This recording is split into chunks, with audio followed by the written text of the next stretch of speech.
Cet ouragan monstrueux est le plus fort jamais enregistré dans l'océan Atlantique. Et dans les Caraïbes, il a tout dévasté sur son passage. C'était en septembre dernier. Barbuda, une petite île des Caraïbes, est ravagée par 3 ouragans successifs. Irma, classée en catégorie 5, la plus élevée, puis José et Maria.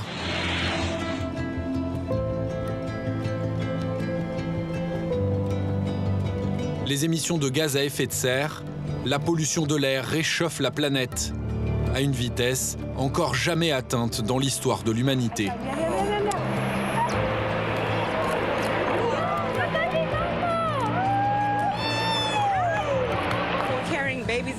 Et les conséquences sont de plus en plus effrayantes. Les Caraïbes sont en première ligne. Les ouragans deviennent plus forts et plus gros, car ils absorbent l'humidité que produisent des mers de plus en plus chaudes à cause du réchauffement climatique. Voici une image de l'œil de l'ouragan. Et cette petite île au milieu, c'est Barbuda. Les autorités annoncent que 90% de l'île pourrait avoir disparu.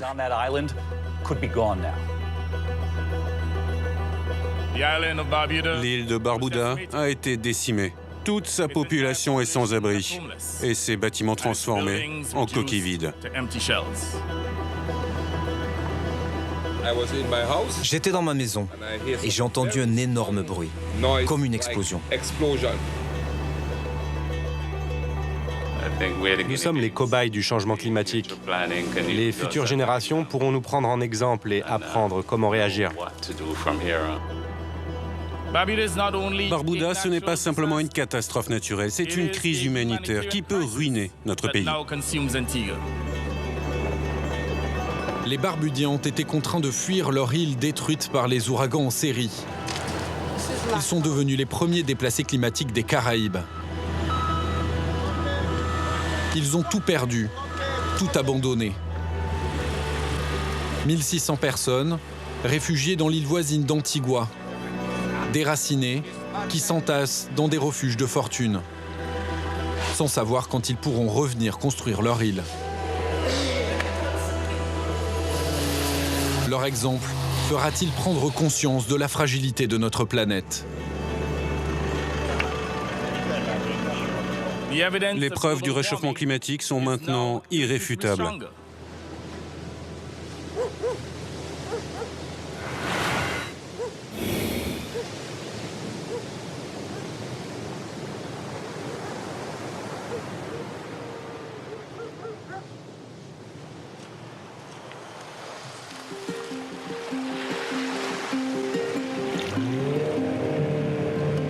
Au petit matin, dans le port de Saint John, sur l'île d'Antigua, dans les Caraïbes, une quarantaine de personnes se préparent à embarquer. Ce sont des habitants de l'île voisine de Barbuda. Pour la première fois depuis le passage de l'ouragan, les autorités viennent de les autoriser à se rendre sur place pour constater les dégâts. Seule l'armée est présente sur l'île depuis le désastre.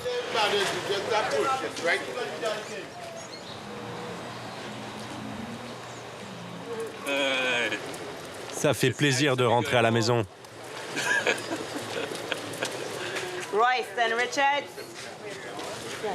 Randolph, 57 ans, est professeur à la retraite. Il emporte beaucoup d'eau et des produits de première nécessité. Ici, personne ne sait à quoi s'attendre. Nous, les Barboudiens, nous sommes des gens résilients et forts. Et je suis sûr que grâce à cela et à l'aide de Dieu, nous allons nous en sortir. J'espère que je vais arriver à revoir ma maison et voir comment avancer.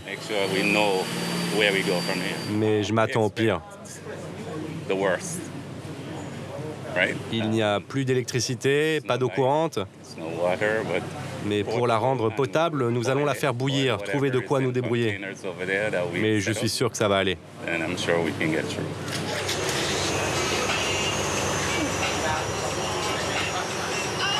Barbuda se trouve à 2 heures de navigation d'Antigua.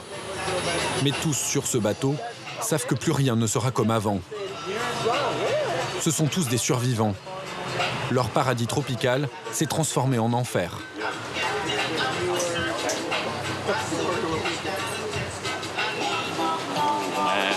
La colère de Dieu s'est abattue sur Barbuda. Nous avons eu des vents de plus de 300 km/h, des vents soutenus.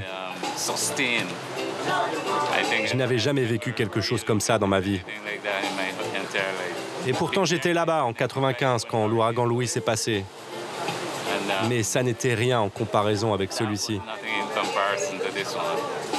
Ensuite, ils nous ont forcés à évacuer car un autre ouragan arrivait sur nous. Alors, au lieu d'en prendre un en pleine figure, on nous a demandé de fuir avant.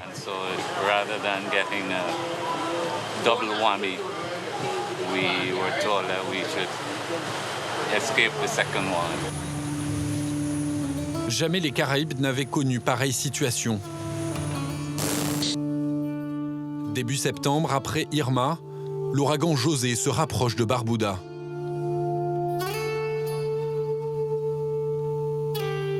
Les autorités prennent alors une décision inédite, vider l'île de ses habitants.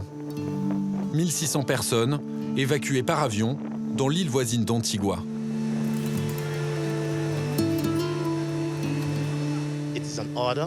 Les ordres sont clairs. L'état d'urgence a été déclaré, alors ceux qui veulent rester malgré tout seront arrêtés et poursuivis en justice.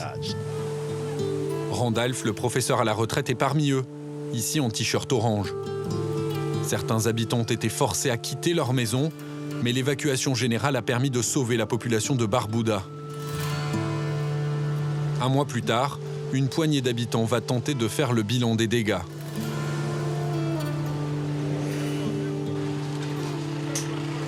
Ce ponton a tenu bon, c'est le seul de toute l'île.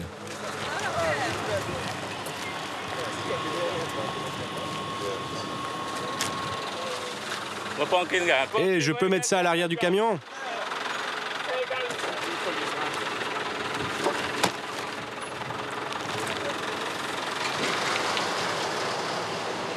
Depuis le passage de l'ouragan, l'île est restée figée, en ruine. Presque aucune construction n'a résisté. L'île est toujours inhabitable. Un mois après le drame, il n'y a ni eau ni électricité. Seules les routes ont été dégagées. Les inondations ont provoqué une prolifération de moustiques. L'île, tour à tour colonisée par les Espagnols, les Français puis les Anglais, vivait presque exclusivement du tourisme et de la pêche. Elle était prisée par les riches anglo-saxons pour ses plages de rêve, préservées. Elle comptait une école, un hôpital, une dizaine de restaurants. Tout a été balayé par les ouragans à répétition.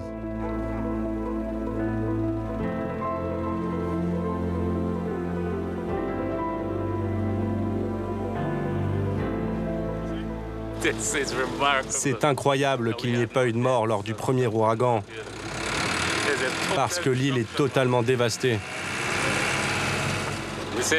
Voilà le centre de Barbuda. Ici, c'était le Madison Square Garden. Il y avait des bars, des restaurants, des salons de beauté. Tout ça, juste là.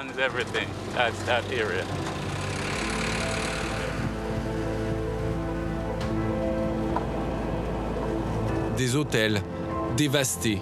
Partout, des maisons sans toit. Et voici la sienne. C'est l'une des rares dont la toiture a tenu bon. Oh mon Dieu, ça fait plaisir de voir ça.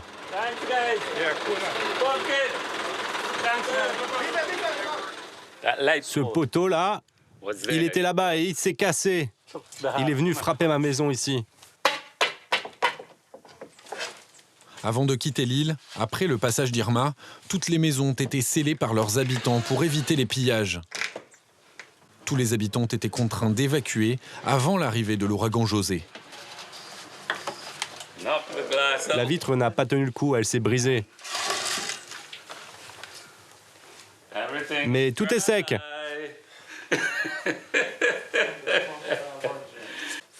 14 personnes sont venues ici le soir de l'ouragan.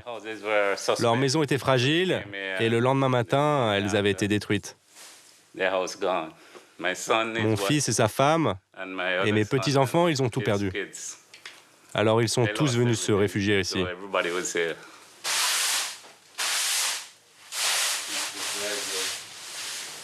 La maison a tenu bon face aux 3 ouragans successifs. Mais il leur faudra des jours pour tout nettoyer.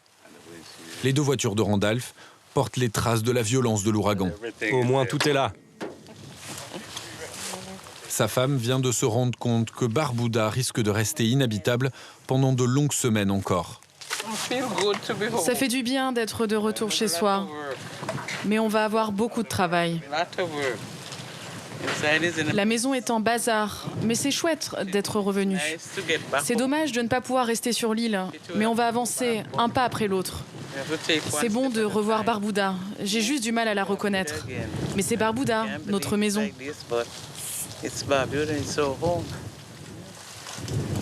Face à l'ampleur des dégâts, Randolph est désemparé.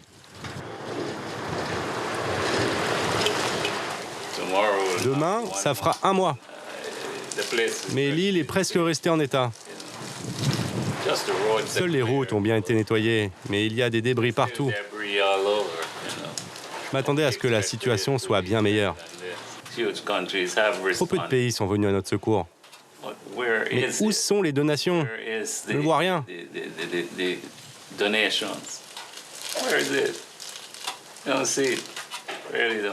Un mois après la catastrophe, nous devrions déjà voir les matériaux arriver pour la construction.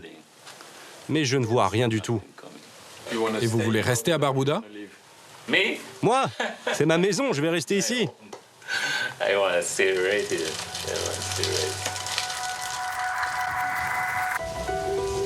Mais son île est aujourd'hui totalement inhabitable. Pour combien de temps encore?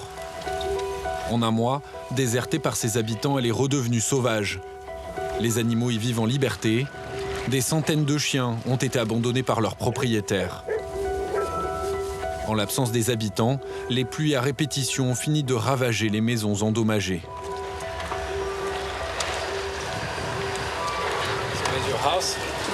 Voilà ma maison.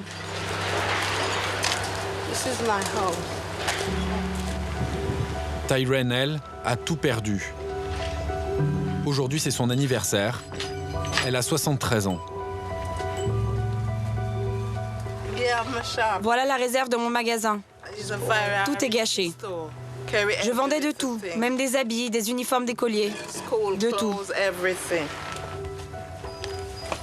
Après le passage des ouragans, la pluie a détruit tout son stock, où pullulent aujourd'hui mouches et moustiques. Je ne sais pas quoi faire. Je veux juste que les gens dans le monde sachent ce qui s'est passé ici. Ils auraient dû nous laisser revenir 1 semaine après l'ouragan, parce qu'on aurait pu sauver beaucoup de nos biens. Mais ils ne nous ont pas autorisés à revenir. Ils nous ont parqués à Antigua, sans nous permettre de revenir sauver nos affaires.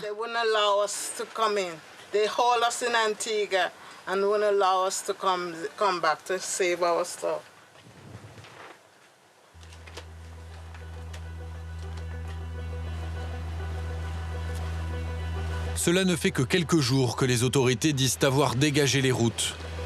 Depuis un mois, seuls les militaires étaient autorisés sur l'île. Le sergent Heney, 55 ans, assure le maintien de l'ordre.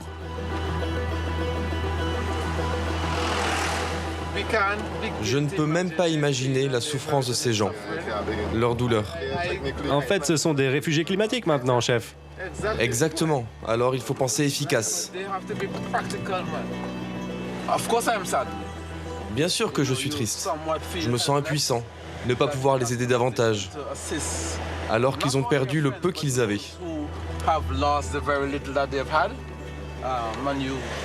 Être ici et voir tout ça, ce n'est pas facile.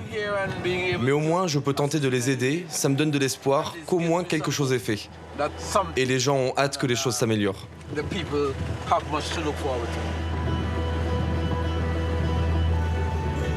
Dans cette partie de l'île, les terres agricoles proches de l'océan ont été inondées par la mer déchaînée. Ici, rien ne pourra repousser avant des années. Ce que vous voyez là-bas, c'était une superbe plantation de cocotiers. Regardez la quantité d'arbres. Des milliers sont perdus. Il va falloir les déraciner et en replanter d'autres.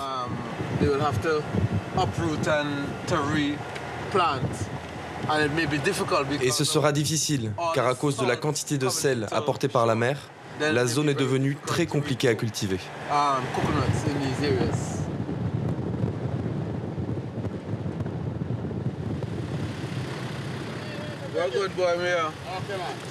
La petite unité de militaires qu'il dirige est chargée de contrôler l'arrivée des bateaux qui débarquent sur l'île. Les habitants ne sont pas encore autorisés à rester dormir sur place.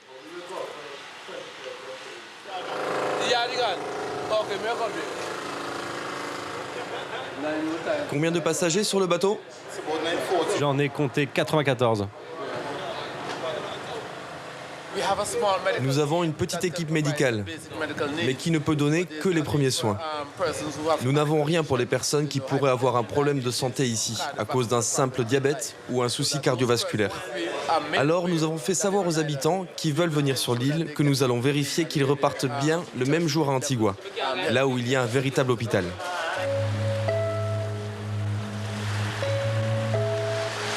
À la nuit tombée, le sergent et ses soldats sont les seuls habitants de Barbuda.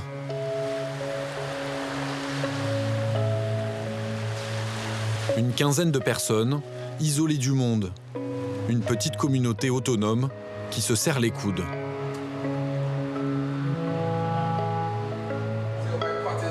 Alors, est-ce que ça sent bon?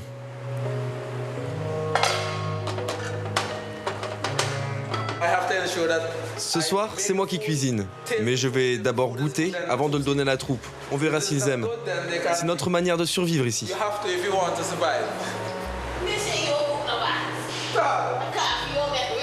Un petit groupe soudé, conscient d'avoir en charge les clés d'un paradis détruit.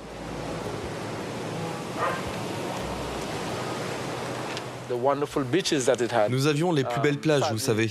Malheureusement, à cause de la montée des eaux, elles ont été salies. Mais c'est toujours notre paradis. Et il renaîtra un jour, j'en suis sûr.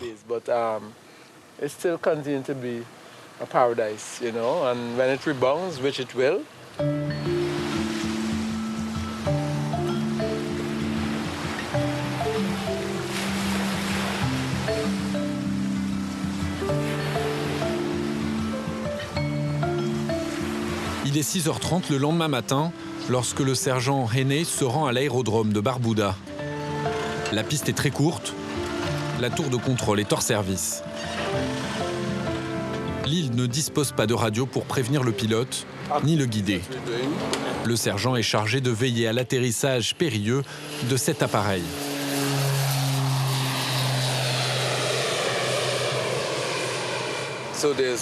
Nous n'avons aucun moyen de communication avec l'avion.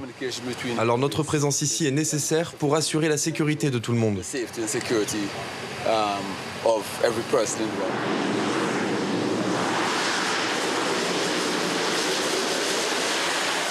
Un mois après le drame, rares sont les ONG internationales présentes à Barbuda. Ce matin, cet avion est une bonne nouvelle. Il est chargé de plusieurs dizaines de générateurs.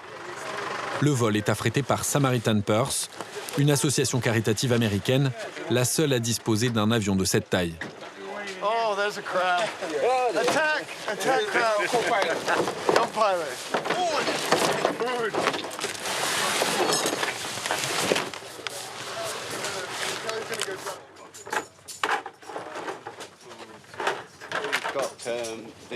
Ces seaux blancs, ce sont de petites unités de filtration. Nous avons aussi des générateurs et des bidons d'essence. Mais le plus important, c'est la cargaison de générateurs qui vont aider les gens à avoir de l'électricité dans leur maison jusqu'à ce que le principal système soit remis en état. Ils vont devoir filtrer eux-mêmes leur eau, car l'eau des puits qu'ils étaient habitués à boire est aujourd'hui contaminée. À cause de la pluie, les animaux morts, le pH est affecté et cela impacte énormément sa potabilité. Tu vas à la Jeep? Je peux te donner ça? Moi, je termine avec le chargement. Un mois après le passage de l'ouragan, l'aide internationale manque cruellement à Barbuda. Ces générateurs seront les premiers à être distribués aux habitants. Bien sûr, on n'a plus que jamais besoin d'aide. Nos ressources sont très limitées. Alors, plus on arrivera à en obtenir, mieux ce sera. Pour le déblaiement des débris, mais aussi pour l'expertise des bâtiments endommagés.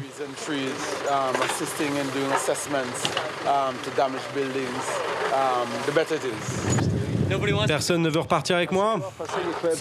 Allez, au revoir. Merci.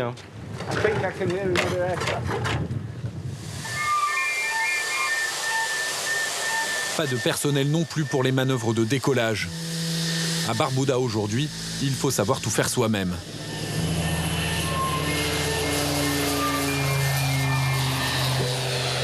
L'île est aujourd'hui isolée, oubliée du reste du monde. Écrasée sous le poids des destructions, sans moyen pour tout reconstruire.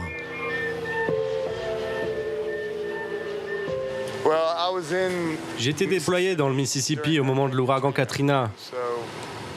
Mais c'était les États-Unis, un grand pays avec énormément d'infrastructures, alors imaginez. Ici, c'est tout petit, je ne pense pas qu'un millier de téléphones portables sur cette île puisse être suffisamment rentable pour payer ça.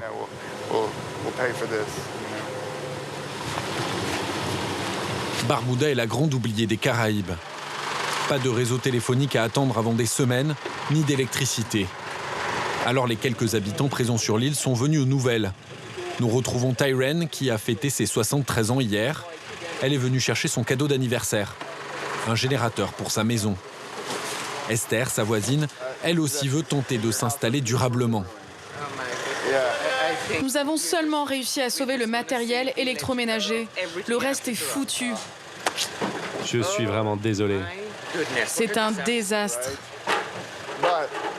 J'ai demandé aux autorités, juste après l'évacuation, que nous fassions la même chose que lors du dernier ouragan, que nous retournions sur place pour nettoyer, que tout le monde s'y mette. Il faut qu'ils laissent les gens revenir maintenant pour reconstruire Barbuda. Nous devons tous revenir parce que la pluie détruit tout ce qui reste.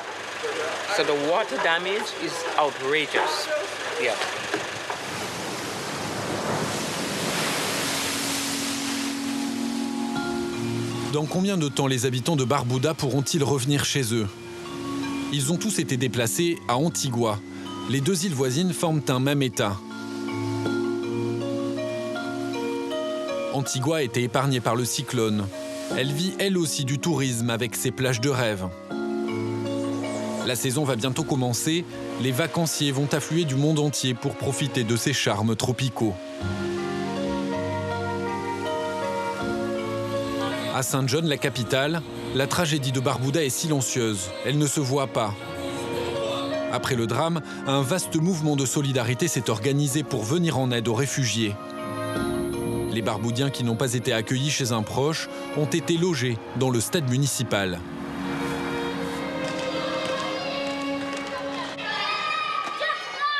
Plusieurs centaines de personnes y vivent. Hommes et femmes de tous âges et des dizaines d'enfants. Une vie entre parenthèses, de déracinés. Un stade vide pour une vie en transition, encore hantée par les frayeurs de l'ouragan.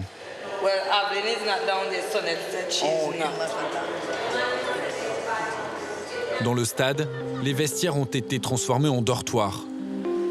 Hommes et femmes dorment séparés.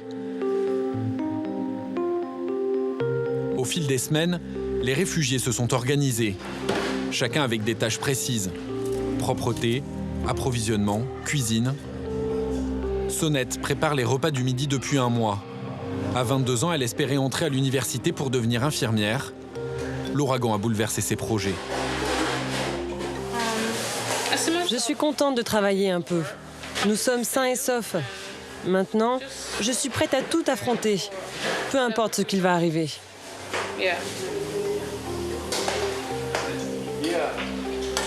Personne ici ne sait combien de temps ils devront rester dans ce stade, à faire la file pour un plat de cantine.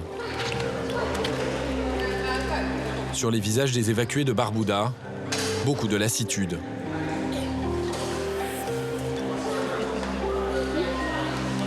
Tiens, c'est pour toi. Je pourrais avoir une assiette aussi? Un avenir en miettes pour la jeune génération de Barbuda.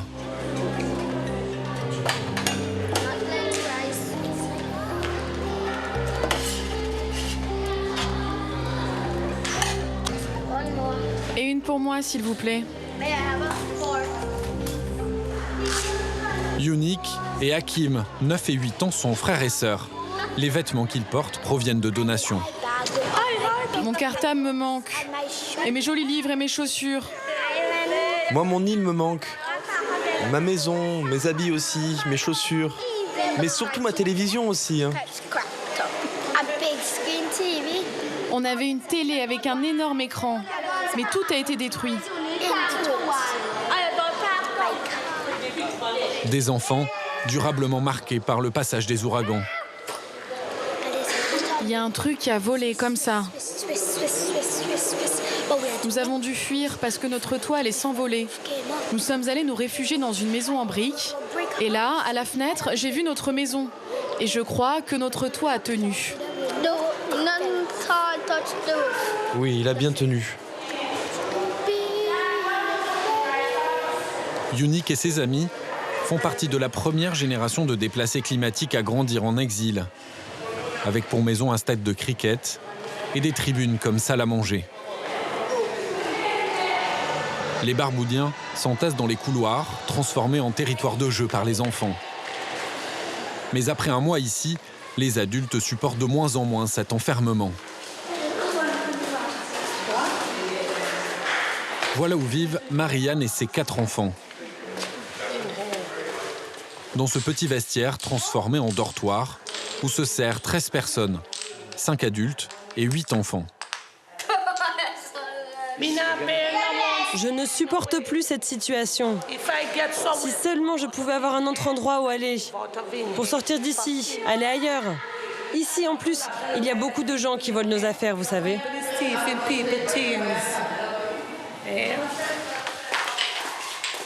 Le provisoire est en train de devenir permanent. La générosité des habitants de Antigua envers les Barboudiens pourtant ne se dément pas. Ce sont les employés du stade qui gèrent l'hébergement des déplacés et la réception des donations. Mais pour alimenter plusieurs centaines de personnes, l'approvisionnement reste compliqué. Denise Harris, la directrice du stade, ne sait plus où donner de la tête.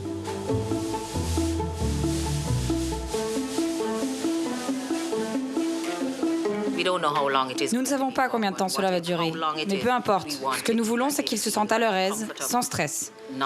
Bien sûr, ils se sentiront jamais comme chez eux, mais au moins ici, ils sont bien. Elle a besoin d'une centaine de kilos de pâtes, de riz, de sucre pour alimenter les Barboudiens chaque semaine. Dans l'île, ces volontaires sont conscients désormais d'être les victimes du changement climatique. Si nous continuons de vivre ainsi, de polluer la planète, si on ne se préoccupe pas de cela, les petites îles vont souffrir. Mais en définitive, cela impactera aussi les grandes villes. Car si nous avons des ouragans, eux, ils auront des tremblements de terre, des radiations solaires et bien d'autres phénomènes de ce genre. Nous devons y prêter attention.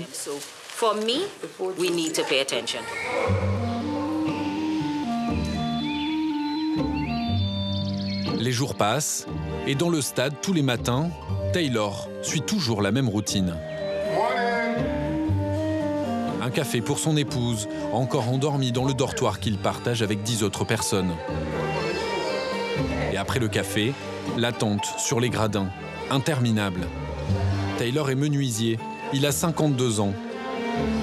Tous les matins, il regarde les enfants se préparer à partir pour l'école, pour ne pas interrompre leur scolarité. Sa maison a été balayée par les vents violents. Il sait qu'il ne pourra pas la reconstruire seul. À la banque, ses économies ne suffiront pas pour payer les travaux. Aujourd'hui, il est devenu prisonnier du stade, transformé en refuge.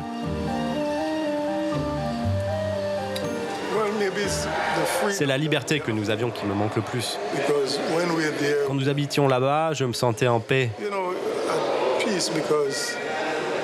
Notre terre et notre héritage, nous y sommes très attachés. Alors on a dû nous arracher de là-bas, venir dans une autre île, et c'est pour nous une étape très difficile à passer.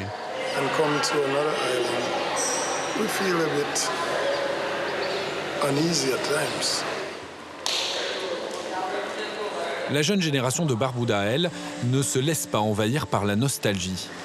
Partir à l'école à Antigua est déjà devenu une routine pour ses enfants.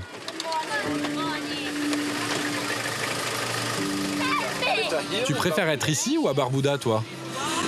Moi, je préfère ici, parce que notre école est jolie.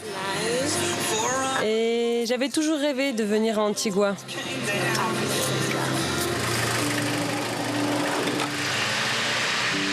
S'y installer pour ne plus jamais en repartir, c'est la hantise des Barboudiens. Dans l'île d'Antigua, d'autres petits refuges ont surgi. Les semaines ont passé, avec elles les frustrations. Les réfugiés, accueillis dans un premier temps dans leur famille, viennent à présent s'y installer. Dans cette école vivent plus de 120 personnes. Samantha gère le refuge. Elle est payée par le gouvernement. Les autres employés sont volontaires. Ici, les conditions sont encore plus précaires que dans le stade. Vous savez ce qu'il s'est passé? Tenez, buvez. Avec la chaleur tropicale et sans climatisation, il fait plus de 30 degrés dans ce dortoir. Cette vieille dame n'a pas supporté. Vous pouvez faire quelque chose avec le ventilateur? Il fait très chaud là. Ça va être compliqué là.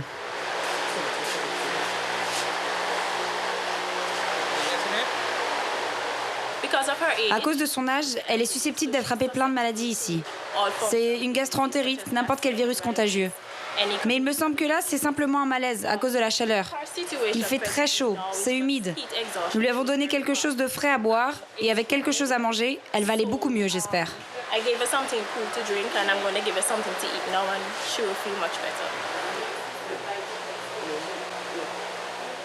La nuit, quand le dortoir est plein, la chaleur est bien pire encore. Avec les maigres moyens attribués au refuge, Samantha n'a pas le budget pour acheter plusieurs dizaines de climatisations pour ses dortoirs. Voilà notre supermarché. Samantha a coordonné la collecte de vêtements à Antigua. Les déplacés de toute l'île viennent s'y approvisionner. Rien n'était prévu pour faire face à cette situation inédite. Antigua n'était pas prête à absorber autant de réfugiés.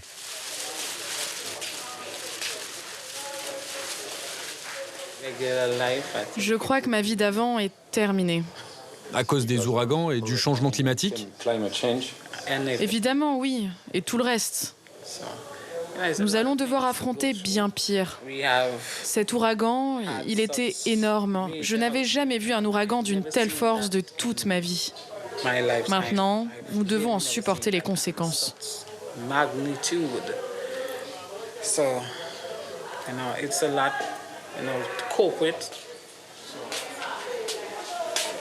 Après des semaines de travail, la fatigue s'accumule. Les prochains mois seront encore plus difficiles. L'incertitude grandit chez les Barboudiens coincés sur Antigua. Sans ressources, repartir sur l'île paraît impossible. À 56 ans, Louise était cuisinière dans un hôtel de Barbuda. Cette grand-mère élève seule ses 4 petits-enfants. C'est une décision difficile. Je ne sais pas si je suis prête. Antigua et Barbuda, nous formons un seul pays. C'est notre deuxième maison. Oui, j'adore Barbuda, je mourrai pour mon île.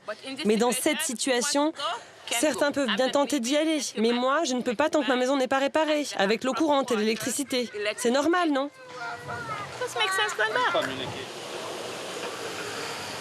Le coût de la reconstruction est estimé à plus de 200 millions d'euros.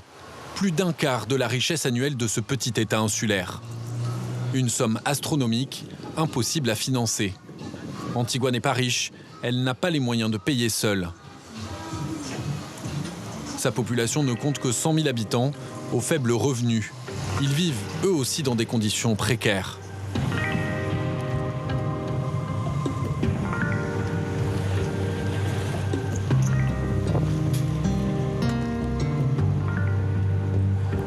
Pour faire face aux dépenses d'urgence à Barbuda, le Premier ministre a demandé l'aide internationale. Mais il peine à mobiliser. Il a accepté de nous recevoir. Messieurs, désolé de vous avoir fait attendre, je suis très occupé en ce moment. Gaston Brown dénonce le réchauffement climatique depuis des années. Il en appelle à la solidarité des pays riches, les plus gros pollueurs, selon lui, les responsables de ce qui est arrivé à Barbuda. Je dois avouer que nous n'avons pas reçu beaucoup d'aide. Les grands pays ne se sont pas mobilisés. Alors que, comme je l'ai dit dans le passé, ce sont eux les plus grands consommateurs d'énergie fossile, ce qui contribue au changement climatique, qui rendent les mers plus chaudes avec des tempêtes et des ouragans de plus en plus fréquents et féroces. Et dans le même temps, je ne vois pas ces pays prendre leurs responsabilités et nous dédommager pour les pertes et les dégâts.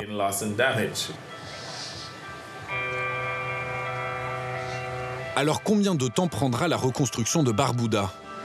Des mois? Des années?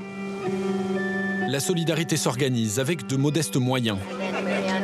Dans le port d'Antigua ce matin, un bateau se prépare à partir pour Barbuda. Karen, 72 ans, fait partie des passagers. C'est l'infatigable présidente de la Société de protection des animaux. Elle doit empêcher que les chiens revenus à l'état sauvage ne rendent l'île inhabitable. Le principal problème à Barbuda en ce moment, ce sont les chiens errants. Abandonnés par leurs maîtres, ils sont en liberté et ils font ce que les chiens sauvages font toujours. Ils se regroupent en meute. Ils chassent et tuent les autres animaux, comme le bétail.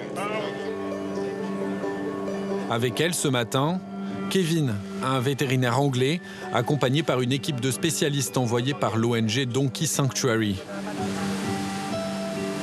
2 heures de navigation sur une mer turquoise qui ne porte plus de traces de l'ouragan.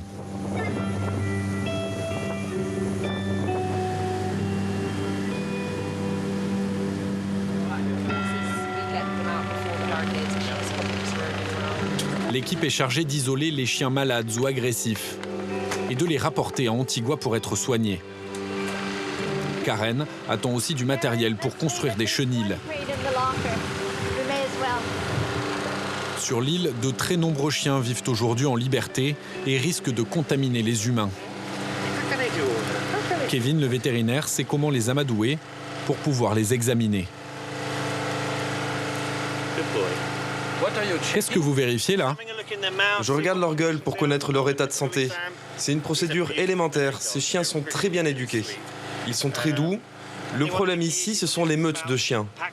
Mais ceux-là sont très gentils. On cherche un chien en particulier qui a un abcès à cause d'une morsure. On va essayer de le trouver avant qu'il nous échappe. Mais regardez comme ils sont beaux.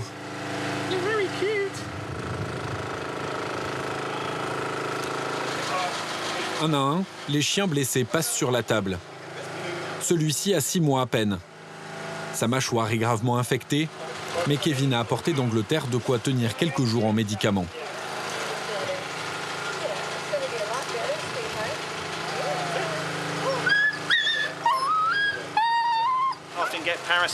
Ils attrapent facilement des parasites, des vers. Ensuite viennent les mouches. Ils se grattent et ça devient très vite moche. Une plaie non traitée, c'est la recette pour un désastre. C'est celui qu'on cherchait, non?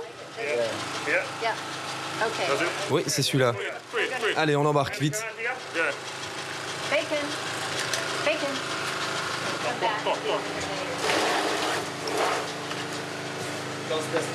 Lui aussi vient de perdre provisoirement sa liberté, mais il devrait retrouver son propriétaire d'ici quelques jours.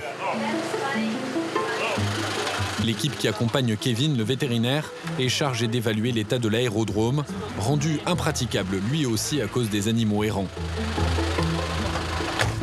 Mais la situation est encore pire que ce qu'ils avaient prévu.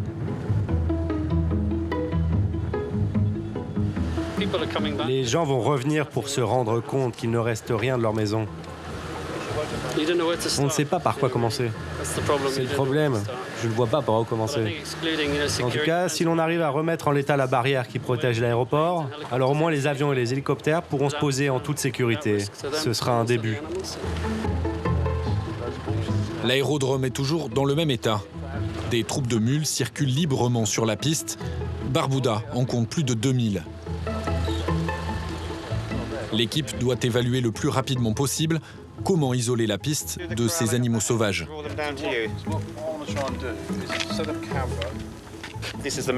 C'est la seule piste de Barbuda. Toutes les barrières ont été détruites, soufflées par le vent. Et les animaux sont installés sur la piste d'envol. C'est un risque trop grand pour n'importe quel avion qui voudra atterrir. Ça limite l'aide humanitaire qui pourrait rapidement venir par avion. On a vu des mules, des ânes, des chevaux et des chiens bien sûr. Premier essai, mais les mules sont ingérables, indomptables.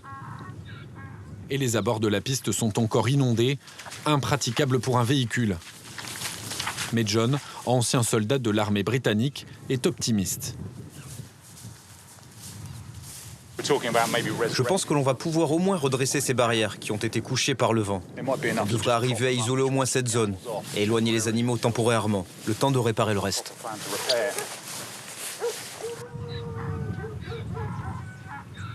Leur tâche sera longue. La piste va rester difficilement accessible pendant plusieurs semaines encore.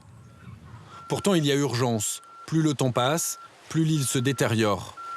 L'aide internationale arrive au compte-gouttes. Les habitants se débrouillent avec les moyens du bord. Karen, la présidente de l'association de protection des animaux, attendait cette barge depuis plusieurs jours.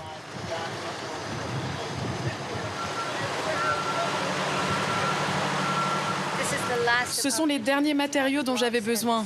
Les briques et les pierres. Ça progresse. Enfin. Tout cela va nous servir pour construire des chenils pour les chiens. Les briques, c'est pour isoler les animaux, qu'ils ne puissent pas passer à travers le grillage. Ils pourront se voir, mais pas se battre. Les chiens errants s'attaquent maintenant au bétail et ça risque d'avoir un impact sur l'avenir des barbudiens, qui dépendent de l'élevage des brebis et des chèvres. Pour certains, c'est la seule source de revenus qu'ils ont. Si les chiens les tuent tous, quand ils reviendront, ils n'auront plus rien pour gagner leur vie. Nous devons protéger tout le monde et en essayant de faire quelque chose pour résoudre le problème des animaux, on aidera les humains aussi. Barbuda commence à panser ses plaies et à se reconstruire petit à petit. Mais la tâche est immense. Des centaines de maisons devront être démolies, puis rebâties. Sans école ni hôpital, les Barboudiens ne pourront pas revenir. L'armée a lancé plusieurs opérations de fumigation. À cause des moustiques porteurs du virus Zika, mais aussi de la dengue, plane la menace d'une épidémie. Les pluies successives ces dernières semaines ont inondé les champs et les maisons, envahies d'eau stagnante. Alors les habitants s'organisent eux-mêmes pour sauver ce qui peut l'être. Wilson est pêcheur. Allez, tirez, tirez! Ces 3 bateaux ont été balayés par les ouragans. Il veut les ramener à Antigua pour les réparer. Mon bateau était ancré tout là-bas et le vent l'a poussé jusqu'ici. Et vous avez une assurance pour compenser vos pertes? Non, non, l'économie va mal. Je ne peux pas me permettre de payer une assurance si je veux m'en sortir. On vivait au jour le jour ici. Alors maintenant, on tente de voir ce que l'on peut faire pour recommencer à travailler. On ne peut pas attendre. Parce qu'on ne sait pas quand on recevra de l'aide. Peut-être que je n'arriverai pas à le réparer, mais il faut bien essayer. Ne pas se décourager et miser sur l'avenir. Un pari pour la petite épicerie de Lille qui vient de rouvrir ses portes, quelques heures par jour. Lille Rose et son mari Lincoln ont été les premiers à acheter un générateur pour faire fonctionner un petit réfrigérateur et proposer des boissons fraîches. C'est l'un des rares endroits de l'île où les habitants peuvent se retrouver pour bavarder. Personne n'était autorisé à rester sur l'île, mais depuis quelques jours, le gouvernement permet exceptionnellement aux commerçants de revenir s'installer pour tenter de relancer leur activité. Le plus important, c'est que notre communauté se reforme.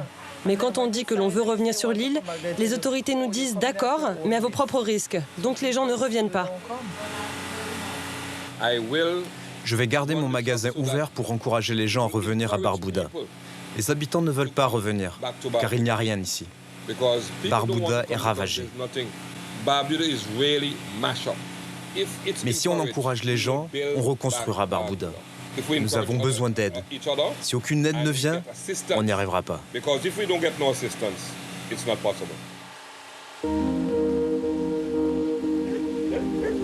Vont-ils réussir à reconstruire leur île? Surtout, arriveront-ils à trouver l'argent nécessaire? Ému par le sort de Barbuda, un homme va peut-être pouvoir leur venir en aide. Ce matin, le secrétaire général de l'ONU est attendu sur l'île. Antonio Guterres arrive de New York. Le voici en chemise bleue, accompagné du Premier ministre Gaston Brown.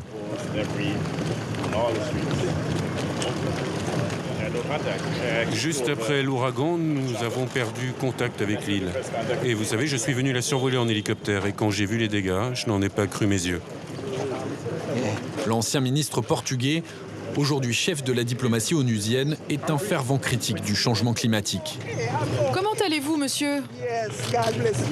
Ma maison est juste au bout du chemin, là. Et je n'ai pas de générateur. Vous pouvez m'aider?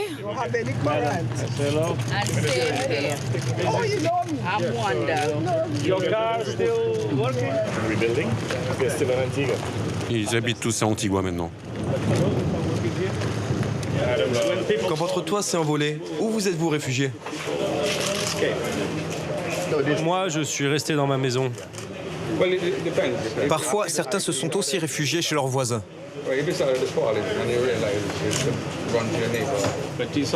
Et la plupart de ces maisons n'ont pas d'assurance? Non, la grande majorité n'en a pas. Ça a toujours été comme cela ici, et c'est un problème.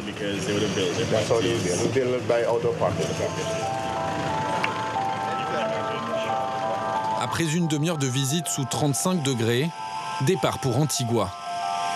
Le Premier ministre veut convaincre Antonio Guterres de faire pression sur l'ONU. Les accords de Paris sur le climat, signés en 2015, prévoient la mise en place d'indemnisations, pertes et dommages pour les pays les plus vulnérables, comme Antigua et Barbuda. Mais les négociations traînent et Gaston Brown, le Premier ministre, veut obtenir des fonds rapidement. La présence du secrétaire général de l'ONU est une opportunité à ne pas rater.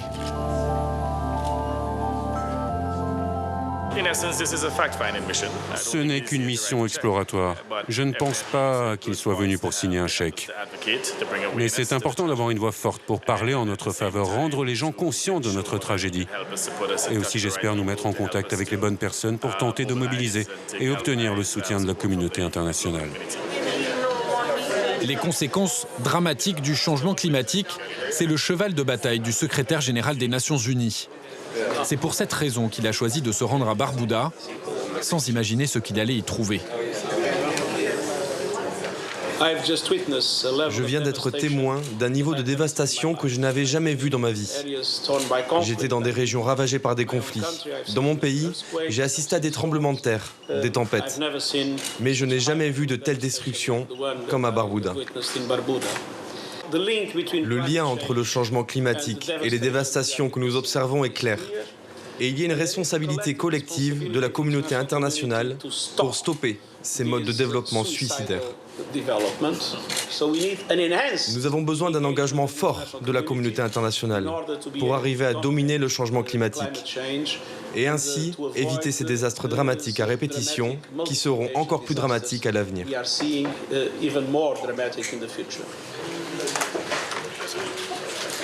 Une déclaration ferme, mais cela sera-t-il suffisant pour changer la donne? Les Nations Unies peuvent faire quelque chose? Nous allons tout faire, tout ce que nous pouvons faire pour réussir à que tous les États puissent non seulement accomplir les objectifs définis par l'accord de Paris, mais aller plus loin, parce que l'accord de Paris en soi-même n'est pas suffisant. Merci. L'accord de Paris prévoit de limiter les émissions de gaz à effet de serre pour réduire l'impact du réchauffement climatique de 2 degrés.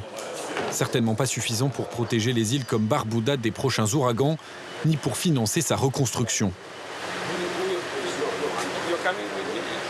Alors si Antonio Guterres n'arrive pas à débloquer d'aide financière, pourra-t-il mobiliser l'opinion internationale? Est-ce que vous êtes satisfait de cette visite? Franchement, recevoir quelqu'un du calibre du secrétaire général des Nations Unies, qui vient en solidarité à nos côtés pour nous soutenir, je pense que c'est un succès remarquable. J'espère que son aide sera utile pour rallier la communauté internationale et nous aider à reconstruire.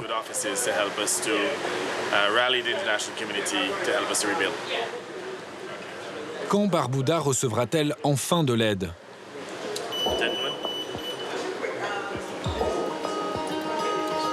Selon l'ONG internationale Oxfam, l'année dernière, plus de 23 millions de personnes ont été contraintes de fuir leurs terres à la suite de catastrophes naturelles extrêmes. Les Barboudiens sont les derniers d'une longue liste qui ne cesse de s'allonger. Une vie d'exilé, avec ce soir un match de cricket organisé dans le stade. Dans les tribunes, les déplacés sont tous là. Marianne, la mère de famille en colère, Denise, la directrice, Taylor, le menuisier. Un spectacle devenu une routine pour ces déplacés de Barbuda. Je pense qu'ils vont rester au moins jusqu'en décembre ici. C'est très probable. Alors nous allons peut-être fêter Noël ensemble, pour la première fois. Cette situation temporaire est en train de devenir définitive. Oui, c'est exactement ça. Car cela va prendre beaucoup de temps pour reconstruire Barbuda. Et même s'ils reviennent chez eux, cela se fera par étapes. Les pêcheurs en premier, puis les responsables locaux. Mais je ne vois pas un retour massif pour tout de suite.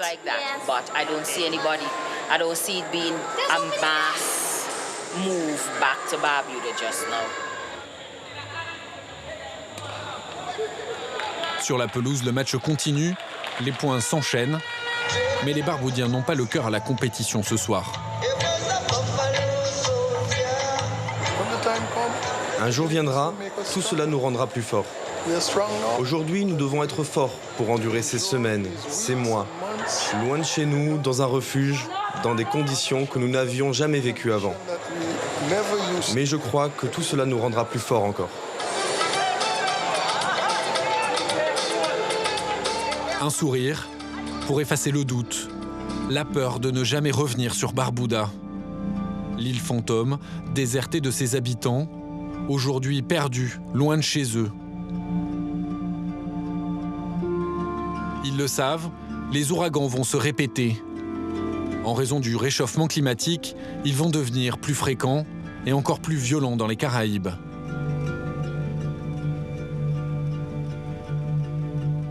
Une menace existentielle pèse sur Barbuda. Ses habitants vont-ils subir un exil inéluctable ?